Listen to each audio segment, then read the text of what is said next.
Hi guys, vous êtes sur Athletics #Time et nous avons des nouvelles sur le marathon, une épreuve de sport de longue distance qui fait 42 km et 195 mètres.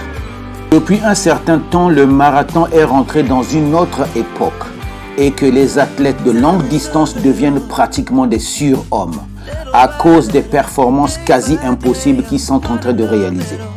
Ceci à cause d'un nouveau genre de chaussures de longue distance appelées les super chaussures. Les chaussures plutôt rapides ou encore des chaussures du futur. Tout a commencé en 2019 avec Eliud Kipchoge, un athlète de longue distance du Kenya considéré comme l'un des meilleurs du marathon masculin.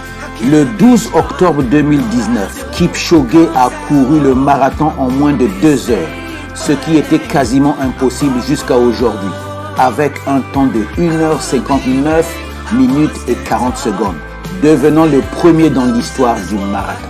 Et ce jour-là, Kipchoge portait des chaussures spéciales de chez Nike, le Alpha Fly prototype de la gamme Vaporfly, développé par Nike. Et juste après, au marathon de Chicago, Brigid Kosgei a battu l'ancien record mondial du marathon de 81 secondes et elle portait, elle aussi, Vaporfly de chez Nike. Après enquête, l'athlétisme mondial a interdit indéfiniment les chaussures spéciales Vaporfly portées par Eliud Kipchoge. Et que toute nouvelle technologie de chaussures développée après le 30 avril devra être disponible sur le marché libre pendant 4 mois avant qu'un athlète puisse l'utiliser en compétition.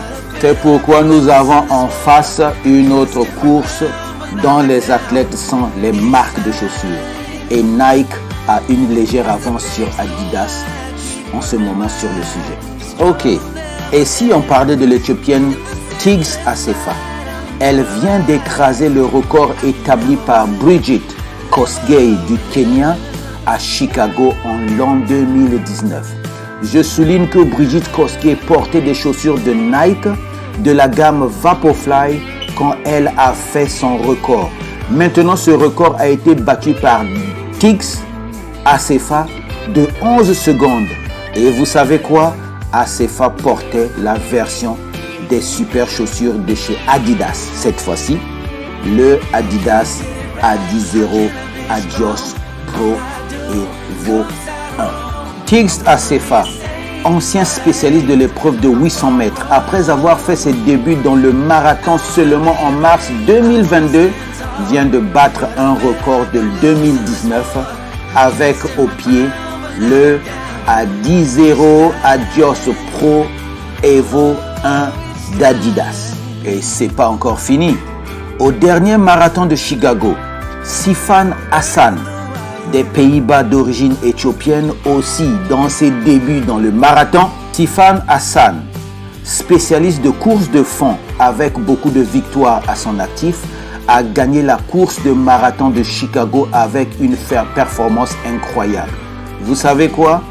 Hassan portait au pied les super chaussures Alpha Fly 3 de chez Nike. Et c'est toujours pas fini car Kelvin Kiptoum, coureur de longue distance du Kenya tout comme Kipchoge, a battu le record mondial établi par son compatriote en 2022 Eliud Kipchoge de 34 secondes. Et au marathon de Chicago avec un temps de 2h35 secondes. Vous savez quoi?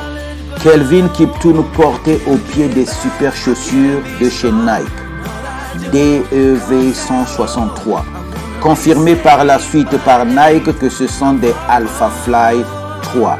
Et il a réalisé cela seulement dans sa 3e course de marathon de sa carrière. Qu'en pensez-vous?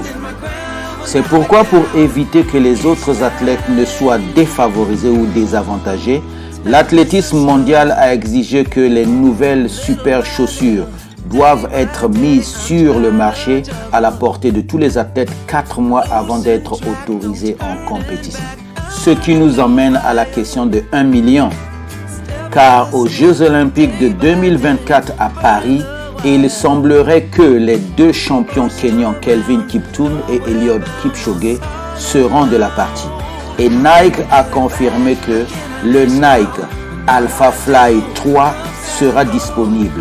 Et je pense qu'il sera de même pour le Adizero Adios Pro Evo 1 de chez Adidas. Donc je vous repose la question à vous.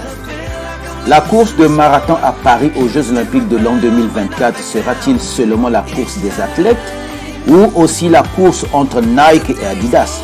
À savoir quelle chaussure va permettre aux athlètes de courir le marathon en moins de 2 heures. Je vous attends dans les commentaires. Avant de clôturer cette vidéo, je voulais dire un grand merci à tous mes abonnés et aussi à tous ceux qui ne le sont pas encore. Merci aussi pour vos encouragements qui consistent tout simplement à liker la vidéo, de vous abonner à la chaîne si vous ne l'êtes pas encore, de partager massivement et d'activer la cloche de notification pour recevoir en premier les nouvelles vidéos. Encore merci car la route pour atteindre les 1000 abonnés est très proche grâce à vous. Je salue en passant Kelly Kitenge du côté de l'Angleterre et Joël de Malabar du côté de Brazzaville qui sont très actifs dans les commentaires. C'était Bonelli sur Athletics #Time. Peace and I'm out.